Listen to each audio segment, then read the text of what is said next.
अगर मुझे लगता है कि वो गलत रास्ते में, तो मैं समझाऊं कि बेटा ये रास्ता गलत है, रीजन बताऊं, डिस्क्राइब करूं, उसे सही रास्ते पर लाऊं, समझ जाएगा। क्यों नहीं समझेगा बच्चा? पर मैं अपनी जिद में उसके ऊपर उसका करियर इंपोज करूं, नहीं तुम्हें यही करना होगा, तुम्हें इससे ही शादी करनी होगी, तुम्हें ऐसे ही जीवन जीना होगा। तो मैं ऐसे कई लोगों को जानता हूं जो बहुत सफल हैं और अपने माता पिता से, स्पेशली अपने पिता से नफरत करते हैं।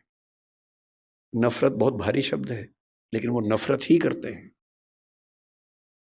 वो कहते हैं कि मेरे पिता ने मुझे जबरदस्ती ये विषय दिलवाया, इंजीनियरिंग करवा दी, मेरी इच्छा नहीं थी। मेरे पापा ने मुझे जबरदस्ती आईएएस का एग्जाम दिलवाया, मेरी इच्छा एकदम नहीं थी, मेरी इच्छा सिंगर बनने की थी। क्योंकि मैं पढ़ने में ठीक था, मैं बन भी गया सिविल सर्वेंट। मैं सिविल सर्वेंट हूं, मैं नौकरी कर रहा हूं ठीक से, पर मुझे मजा नहीं आता है। मैं रोज दुखी होता हूं। और आज भी मेरे पिताजी मुझे कहते हैं, उसने कहा कि मेरे पिताजी मुझे रोज धमकी देते थे कि अगर ये काम नहीं किया तो मैं सुसाइड कर लूंगा, ये कर दो वरना मैं ये कर दूंगा, ये कर दो वरना मैं वो कर दूंगा। और हमारा पूरा परिवार उनके खौफ में जिंदगी जीता रहा। हम सब सफल हैं उनके दबाव की वजह से। पर 3 दिन पहले मेरे पापा ने फिर, ये बात 10 साल पहले की कर रहा हूं मैं, 3 दिन पहले मेरे पापा ने मुझे फोन किया मेरी शादी के लिए। अब मुझे मार पीट के सिविल सर्वेंट बना दिया है, जो मेरा मन नहीं था। आप कह रहे हैं बेटा लड़की फाइनल कर दी है, इससे शादी करनी है, और मैं किसी को जवान दे चुका था। मैंने कहा पापा मेरी किसी से बात हो गई है। बोले बेटा आत्महत्या कर लूंगा। और उसने कहा कि आज मेरे मन में पहली बार आया कि बोलूं कि कर लो। मैं रोज करूं इससे अच्छा आप एक बार कर लो। मैं 15 साल से कर रहा हूं, एक बार आप भी कर ही लो पापा। अगर इतना इंपोज करके आपने सफल बना भी दिया, तो अपने प्रति जो नफरत पैदा कर लेंगे वो ज्यादा भारी पड़ेगी। इसलिए बच्चे की खुशी का मतलब है ऑटोनॉमी, उसकी इच्छा का सम्मान। हाँ जहां वो गलत है समझाइए, परसुएट कीजिए, कन्विंस कीजिए, दबाव नहीं। जिसकी जिंदगी में एक मिशन हो, अपने मन का काम हो, और ठीक ठाक से रिश्ते हों, 2-4, एक दो बढ़िया दोस्त हों, परिवार ऐसा हो कि जहां आके उसको मजा आता हो, शाम को घर आते हुए अच्छा लगे, ये नहीं कि अब रात गुजारने के लिए जाना ही होगा। उससे सुखी जीवन किसी का नहीं है। और इसलिए मेरा तो उसूल ये है कि दबाव डालकर अपने बच्चे से कुछ भी ना करवाना है, ना सोचना है। उसके बाद सारी बातें आती हैं। नंबर 2 पर मैं चाहता हूं कि मेरा बच्चा एक कायदे का इंसान बने, उसमें एम्पैथी हो, माँ बाप के संघर्षों को समझता हो, समाज को समझता हो, परिवार का महत्व समझे। इतना ही नहीं, आप तो जैन समाज से, और मैं भी कई मामलों में मन से बहुत नजदीक हूं। मैं सिर्फ शाकाहारी होने के नाते नहीं, मैं उसी तरह का व्यक्ति हूं जो आपके समाज में ज्यादा होते होंगे। अगर मैं बैठा हूं और कोई मच्छर वहां उड़ रहा है या चींटी गिर गई है, तो मैं उसको उठा के बाहर छोड़ के आता हूं कि मर ना जाए, वो मेरी वजह से ना मरे कम से कम। तो मेरा स्वभाव वैसा है। और मतलब मुझ पर हंसते भी हैं कई लोग, हमारे परिवारों में इस बात पे हंसते हैं, पर उनके हंसने से मुझे क्यों फर्क पड़ना चाहिए? अगर मैं अपने किसी विचार में पक्का हूं तो हूं। मैं चाहता हूं कि मेरा बच्चा एक एक प्राणी के प्रति लिबरल हो, एम्पैथेटिक हो। और मैंने पाया कि इसका एक बड़ा अच्छा तरीका है। हमने अपने घर में एक पेट पाला कुछ समय पहले, अभी उसकी कुछ दिन पहले मृत्यु हो गई। और मैंने पाया कि एक पेट के होने मात्र से घर के सब लोग ज्यादा संवेदनशील हो गए। उसके प्रति नहीं, सबके प्रति हो गए। उसको दर्द होता है तो हमें सबका दर्द समझ में आने लगा। इतना फर्क पड़ता है सिर्फ इस बात से कि आपने उसकी एम्पैथी के लिए ऐसी सिचुएशंस क्रिएट की या नहीं की।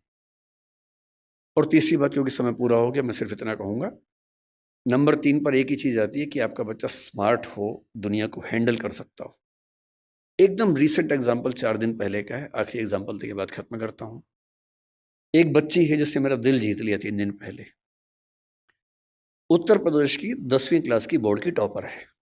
उसका नाम है प्राची निगम शायद। उस बच्ची का जो गेटअप है थोड़ा सा अलग है। उसकी थोड़ी सी मूंछ है, हल्की सी दाढ़ी है, जो कि बहुत रेयर बात नहीं है। लड़के और लड़की में उतने अंतर नहीं होते जितने हम सोचते हैं। आजकल हम जब स्टडीज करते हैं जेंडर में, इस बात को समझते हैं। टेस्टोस्टेरोन हार्मोन पुरुषों में भी, महिलाओं में भी। पुरुषों में थोड़ा ज्यादा है, महिलाओं में थोड़ा कम है। और यदि किसी महिला में थोड़ा सा ज़्यादा हो जाए तो थोड़ा सा चेहरे पर बाल आ जाते हैं, हार्मोनल थेरेपी करवा लो तो ठीक हो जाता है, इतनी सी बात है। अब उस बच्ची को पढ़ने में बहुत मन लगता है। उत्तर प्रदेश बोर्ड का टॉपर होना मजाक नहीं होता है, उत्तर प्रदेश बोर्ड बहुत मुश्किल बोर्ड होता है, उसकी टॉपर है वो, पर उसे चेहरे पर थोड़े से बाल हैं। जब उसने टॉप किया उसके इंटरव्यूज आए और हमारे बदतमीज समाज ने, हमारे गंदे समाज ने उस बच्ची की मेहनत की तारीफ जितनी की उससे ज्यादा उसके लुक्स को ट्रोल किया, गंदे गंदे कमेंट किए। और सोच के देखिए 10वीं क्लास का बच्चा जिसकी उम्र 15 साल होगी, जो पढ़ने में इतना डूबा हुआ है कि फर्स्ट रैंक लेके आ रहा पूरे स्टेट में, उसकी मेहनत पर बात नहीं हो रही है, बात हो रही है कि उस लड़की के चेहरे पर बाल कैसे हैं। कैसा भद्दा समाज है हमारा। 2 दिन बाद उसका फिर एक इंटरव्यू आया और उसने इंटरव्यू में क्या कहा, थोड़ी दुखी आवाज में कहा कि इतनी ट्रोलिंग हुई, मुझे मेरा मन करता है काश मैं टॉप ना करती।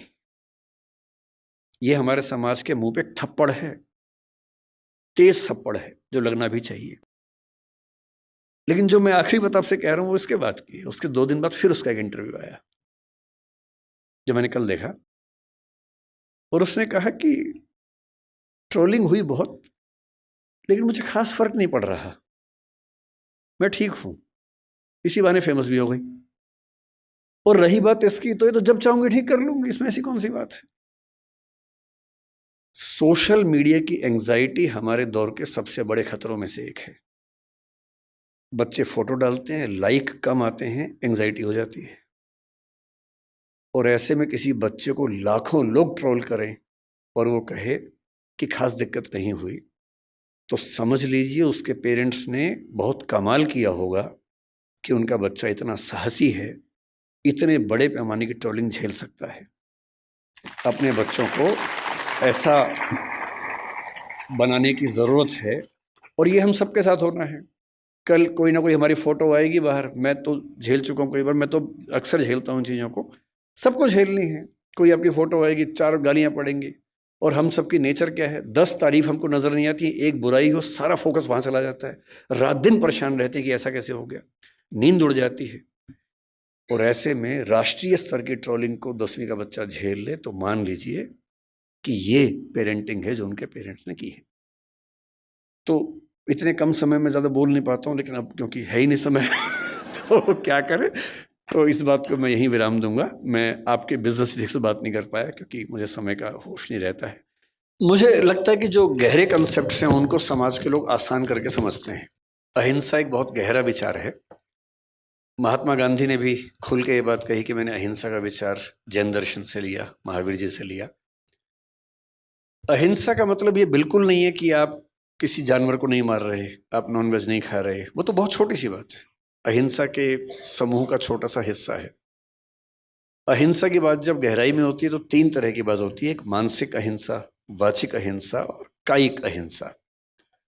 कायिक अहिंसा का मतलब है कि मैं अपने शरीर से, अपने हाथ से, पैर से किसी को चोट ना पहुंचाऊं, जो कि हम सब समझते हैं।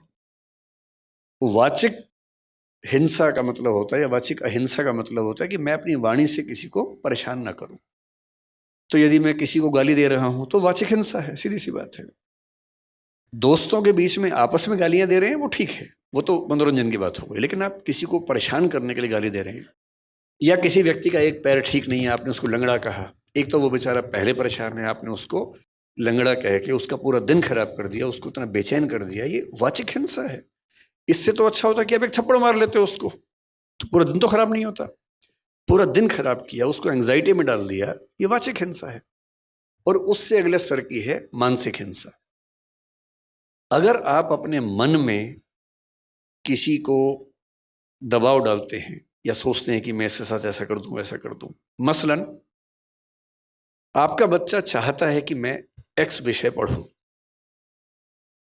और आपने कहीं से सीखा हुआ कि ना इंजीनियर तो बना के मानूंगा तुझे मैं। आपने पहले मानसिक हिंसा की कि तुझे मेरे हिसाब से जीना है, ना कि अपने हिसाब से जीना है। अगर आप ऐसा सोच रहे हैं तो ये मानसिक हिंसा। मैं जानता हूं इस बात से आप में से कईयों को दिक्कत हो रही होगी, पर मैं तो सच ही बोलूंगा। अगर आपने मन में ठान लिया है कि कोई मेरे हिसाब से ही जिएगा, ये मानसिक हिंसा है। अगर आपने वाणी में ये बात कहनी शुरू कर दी है और नहीं मानता तो डांट रहे हैं उसको, ये वाचिक हिंसा है। जब इन सब से काम नहीं चलता फिर मार पिटाई शुरू होती है, उसके बाद वो तो बहुत बात की बात है, लेकिन उसके पहले कितने स्तरों की हिंसाएं तो हो चुकी हैं। इसलिए कायदे का इंसान मेरी नज़र में वो है जो बहुत डेमोक्रेटिक हो, अपनी इच्छाएं न थोपता हो, दूसरों की इच्छाओं का सम्मान करे, तो आप कायदे में अहिंसक हैं। वरना आप दो स्तरों पे हिंसक हैं, केवल बाहरी स्तर पे अहिंसा करके खुश फहमी के शिकार।